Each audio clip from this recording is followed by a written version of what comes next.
Assalamualaikum warahmatullahi wabarakatuh. Puji syukur kita panjatkan kehadirat Allah Subhanahu wa taala atas limpah rahmat dan hidayahnya menyelesaikan laporan tugas di mata kuliah pembelajaran tematik SDMI yang berjudul tentang materi pembelajaran di SDMI di kurikulum 2013.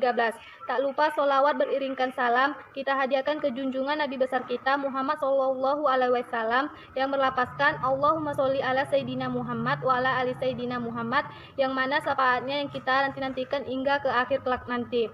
Dalam kesempatan ini saya mengucapkan terima kasih yang sedalam-dalamnya kepada Bapak Maulana Arapak Lubis MPD yang telah menjadi dosen pengampuh di mata kuliah pembelajaran tematik SDMI di ruang PGMI 1. Di sini saya akan memperkenalkan nama saya. Nama saya Nurjana Rahab. Saya akan menjelaskan tentang materi pembelajaran di SDMI di kurikulum 2013. Baiklah, di sini saya akan menjelaskan tentang materi kurikulum 2013 di SD. Diimplementasikannya kurikulum 2013 sebagai pengganti kurikulum 2006 atau yang lebih dikenal dengan kurikulum tingkat satuan pendidikan atau KTSP, mau tidak mau membawa sejumlah perubahan dalam sistem pendidikan di Indonesia. Salah satunya terkaitan mata pelajaran, dan ini bukan saja berlaku di tingkat SD ataupun SMK.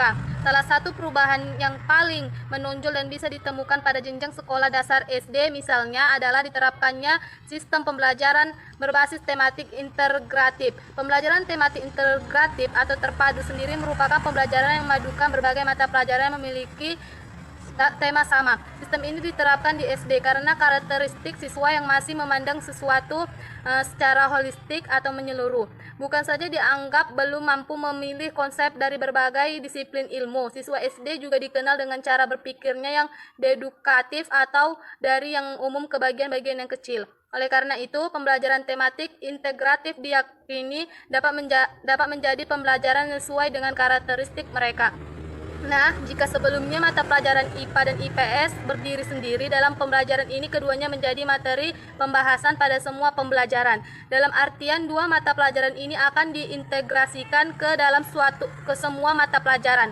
Untuk IPA misalnya akan menjadi materi pembahasan pelajaran bahasa Indonesia dan matematika, sedangkan untuk IPS akan menjadikan pembahasan materi pembelajaran bahasa Indonesia dan pendidikan kewarganegaraan atau PPKN. Ada dua kompetensi di SD atau MI, yakni kompetensi inti dan kompetensi dasar. Sementara mata pelajaran terdiri dari pendidikan agama dan budi pekerti, PKN, bahasa Indonesia, matematika, IPA, IPS, seni budaya dan prakarya, dan pendidikan jasmani, olahraga dan kesehatan. Per jam pelajaran siswa SD dihitung 35 menit dengan banyak pelajaran per minggu bervariasi. Untuk lebih jelasnya, saya akan menjelaskan satu persatu tentang mata pelajaran yang ada di SD. 1. Pendidikan kewarganegaraan atau PKN. Pendidikan kewarganegaraan atau PKN merupakan mata pelajaran yang memfokuskan pada pembentukan diri yang beragam dari segi agama, sosial, kultural, bahasa, usia, dan suku bangsa untuk menjadi warga negara yang cerdas, terampil, dan berkarakter yang diamanatkan oleh Pancasila dan UUD 1945 atau kurikulum berbasis kompetensi 2004. Pendidikan kewarganegaraan sendiri memiliki sejarah yang cukup panjang sebelum akhirnya menjadi PKN seperti saat ini, dimulai dari Civic Education, pendidikan moral Pancasila, pendidikan Pancasila dan kewarganegaraan, sampai yang terakhir pada kurikulum 2004 berubah namanya menjadi mata pelajaran pendidikan kewarganegaraan. Landasan pendidikan adalah Pancasila dan UUD 1945 yang berakar pada nilai-nilai agama kebudayaan nasional, tanggap pada tuntunan perubahan zaman serta Undang-Undang Nomor 20 Tahun 2003 tentang Sistem Pendidikan Nasional, kurikulum berbasis kompetensi tahun 2004 serta pedoman khusus pengembangan silabus dan penilaian mata pelajaran kewarganegaraan yang diterbitkan oleh Departemen Pendidikan Nasional, Direktorat Jenderal Pendidikan Dasar Menengah, Direktorat Pendidikan Menengah Umum. Yang kedua, bahasa Indonesia.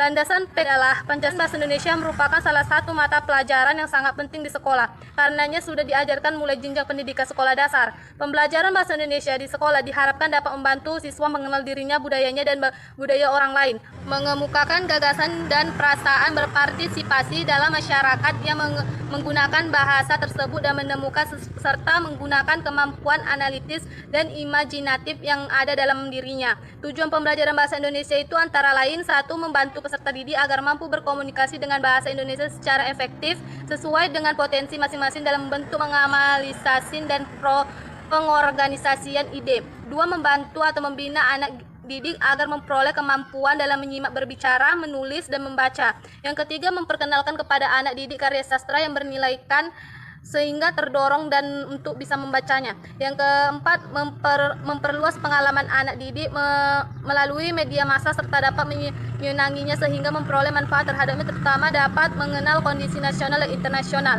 Selanjutnya, membantu anak didik dalam mengatur bahasa Indonesia yang baik serta mempunyai rasa tanggung jawab menggunakannya dalam berbahasa baik dalam bentuk ucapan maupun tulisan.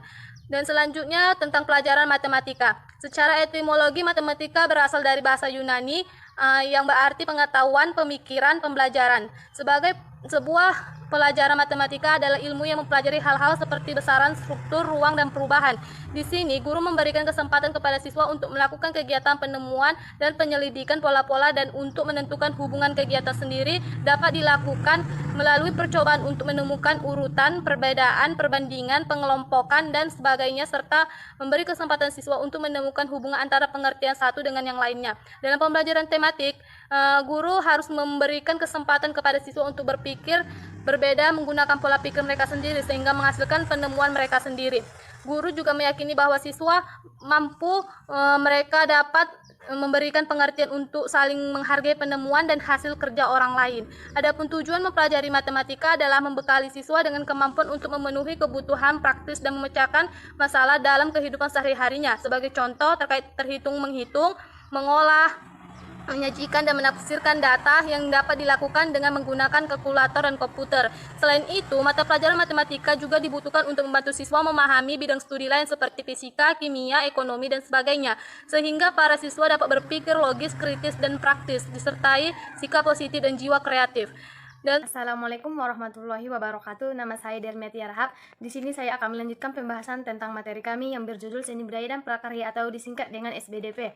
Seni Budaya dan Prakarya atau yang biasa disebut sebagai SBDP merupakan salah satu mata pelajaran di kurikulum 2013 yang diajarkan di sekolah dasar. Di sini siswa akan mempelajari hal-hal mengenai budaya dan juga berkarya seni. Mata pelajaran ini terinteraksi dengan mata pelajaran lainnya seperti ilmu pengetahuan alam, ilmu pengetahuan sosial, bahasa Indonesia, matematika, dan lain sebagainya. Hal ini dikarenakan kurikulum 2013 tersusun dalam tema-tema yang di dalamnya ada beberapa pembelajaran. Setiap pembelajaran yang berlangsung akan disampaikan untuk 1 hari efektif kegiatan belajar mengajar. SBDP diajarkan bukan dengan tujuan agar siswa menjadi seniman atau semacamnya, melainkan mendidik siswa untuk menjadi anak yang kreatif. Pembahasan selanjutnya pendidikan jasmani, olahraga, dan kesehatan atau disingkat dengan PJOK.